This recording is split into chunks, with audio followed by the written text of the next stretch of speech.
Hey guys, welcome to the video. Today we're going to do a quick one on our top 5 mods for our Y62 Patrol. Stay tuned and we'll get straight into it.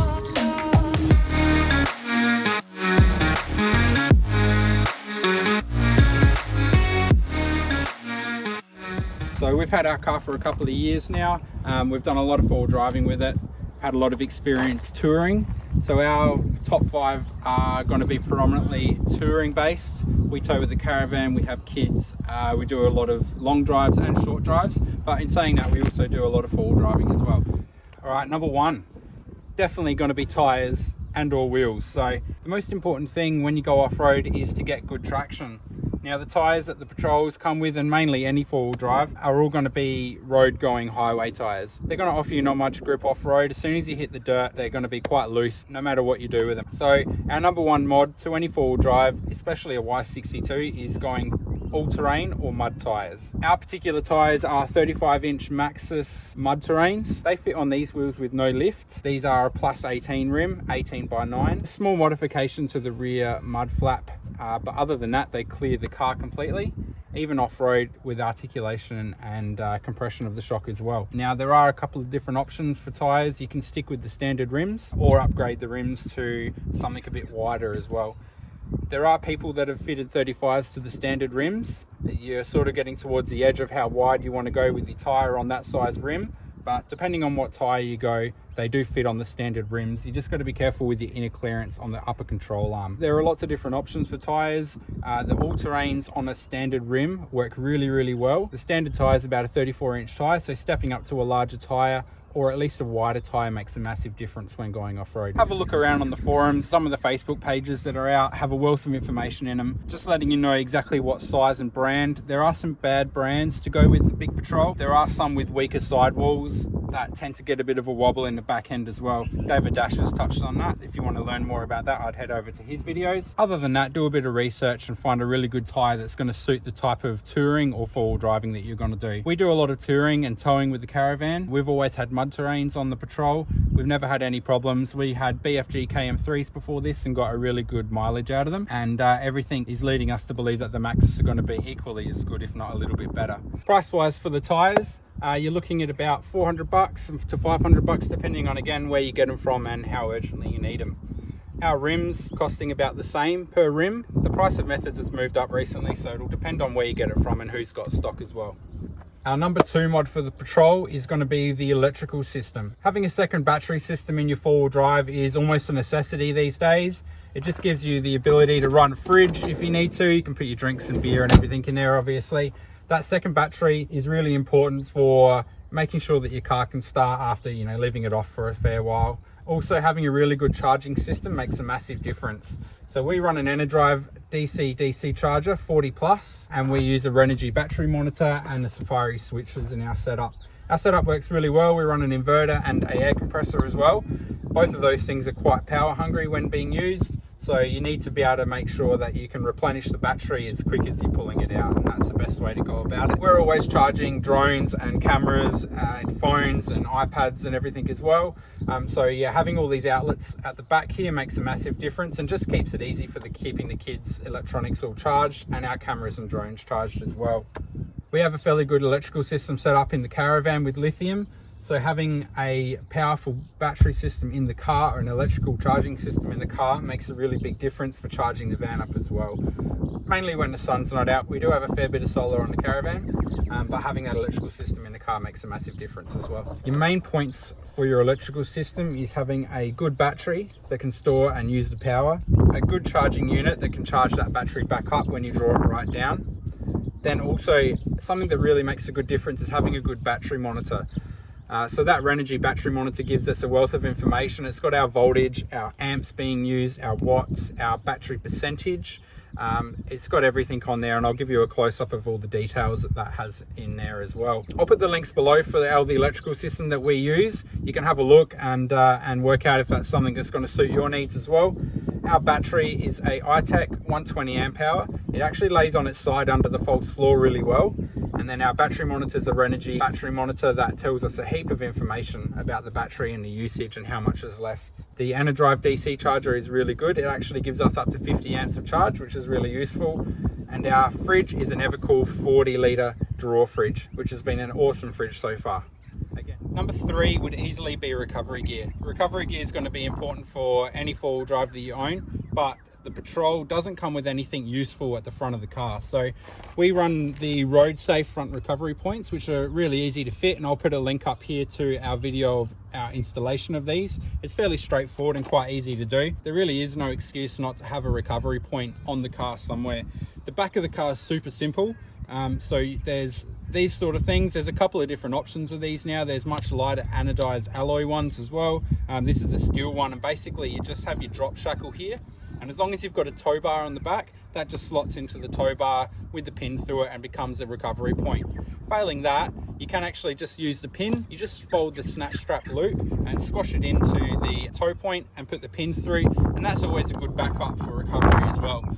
But like I said, the front of the Patrol really is lacking any recovery points from factory. So it is important to fit something to the front so you can be recovered from the front as well. There's a couple of different options for recovery points on the Patrol. I think there's about 2 or 3 different brands. There's ARB one, there's the Road Safe ones, and also the All-Track 4x4 do a recovery point setup as well. So depending on what setup you've got at the front with the bull bars and everything will depend on what recovery system you want to go with. The Road Safe actually is really easy to fit, like I said. I'm pretty sure there's only one bull bar that it doesn't fit with. So it does fit with a multitude of other brands and also the standard front bar as well. So have a check when you're researching your recovery gear and figure out which one's going to be best for you. Price wise for the recovery points, you're looking at about between $200 and $500 for your front recovery points, depending on what brand you go.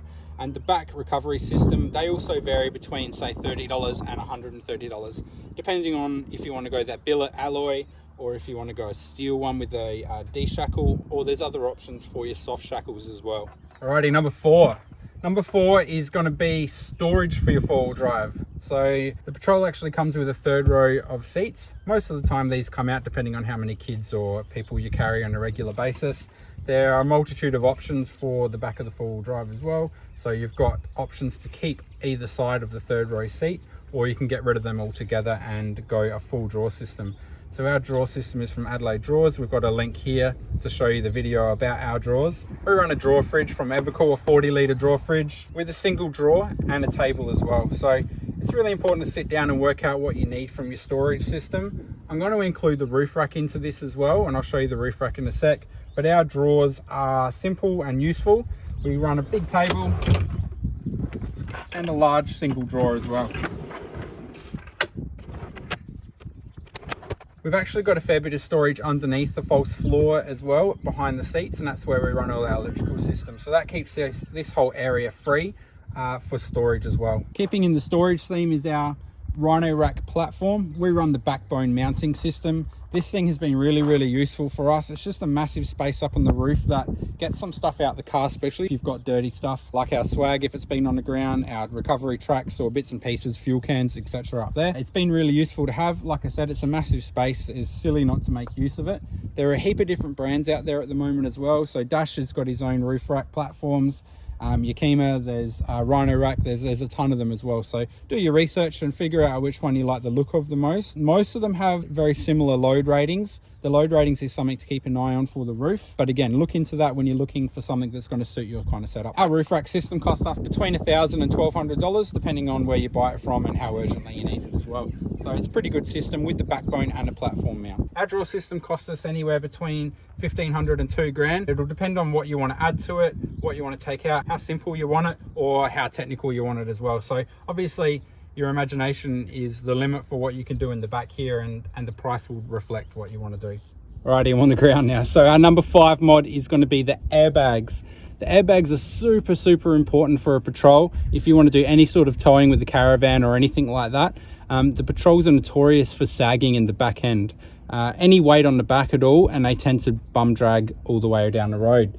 So our number 5 mod is definitely going to be the airbags in the back of the Patrol. They've been an amazing addition to the Patrol, just making it tow like it should, basically from factory. The airbags that we run in the Patrol are the Airbag Man. We've got the heavy duty airbags. They actually have a Kevlar sleeve on the outside that makes the pressure able to be run a lot higher than the other system. So we run up to 60 psi in the back. We have a roughly 250 kilogram ball weight for our caravan when we're fully loaded. We tend to have the car fairly empty when we have the caravan hooked up, so we usually have all the weight in the caravan and evenly distributed in the caravan, so it's not too rear or front heavy. Our airbags have been great. We did have a little problem with leaking at the start. That was fixed up when we fixed the install. The leaking was just coming from the top hoses. So the airbags range from anywhere from $200 to $400 depending on what brand you go and whether you go the heavy duty or the normal duty. As I said, we have the heavy duty bags in ours.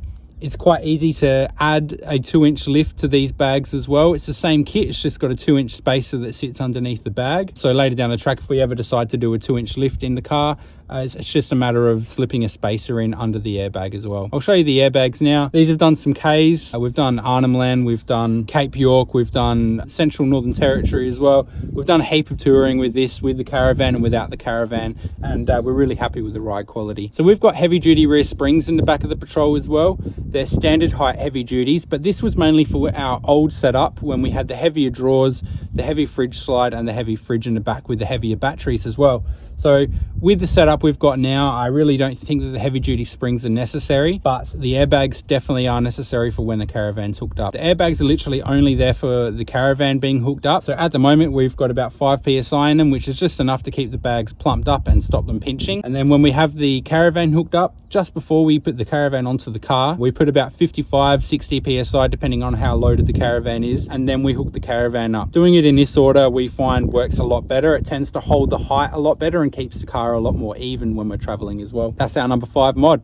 Thanks for watching, guys. I hope that helped some people. These are just our top 5 mods for our Y62 Patrol. Everyone's going to be different, of course, depending on what you want to do with the car or what you want the car to look like or what you want to achieve out of the car. I hope you enjoyed the video. I hope I've given you some insight if you've just got your car or waiting to get your car. These just put some ideas in your head for stuff that we use all the time on all of our trips, so they're useful to us. There's a ton of other stuff we've done to the car that we like and we enjoy, but these particular ones that we've shown you today are just the ones that we find really, really useful and we couldn't live without. All the links to all the items we have are all below if you want to find out some more information about it, or you can comment below and we'll always answer any questions you've got below as well. Stick around for our bonus one, guys.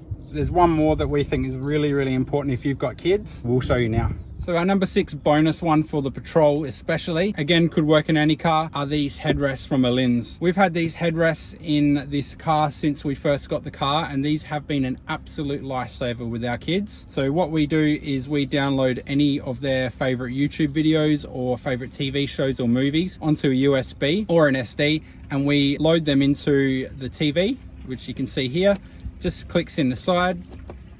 That is probably the best thing that we've done in this car for traveling long distances with kids. I can't stress enough how good these TVs really have been for us. They range from anywhere from $400 to $500, and there's a touchscreen model or a non-touchscreen model.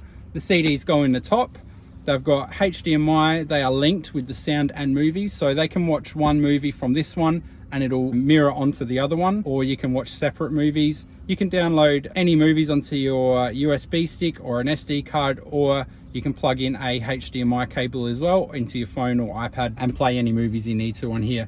So the screens are a 10.1 inch screen from memory. I'll put a link below to the details and where to buy these ones, because again, I can't stress enough how much joy these have given the kids for our long trips. These are really, really good. They also match the seating in the Patrol. So they've got a black leather look, and the seats in the Patrol are black leather unless you got the tan, but I do believe they have a tan colored as well. I'll confirm that below. But yeah, so really, really good option. We can wire them up quite easily. So they come with their own mounts that slot into the seat, and the mounts do move in and out quite easily. And then it's just a matter of giving them an ignition and a constant power, and then joining the two screens together quite easily.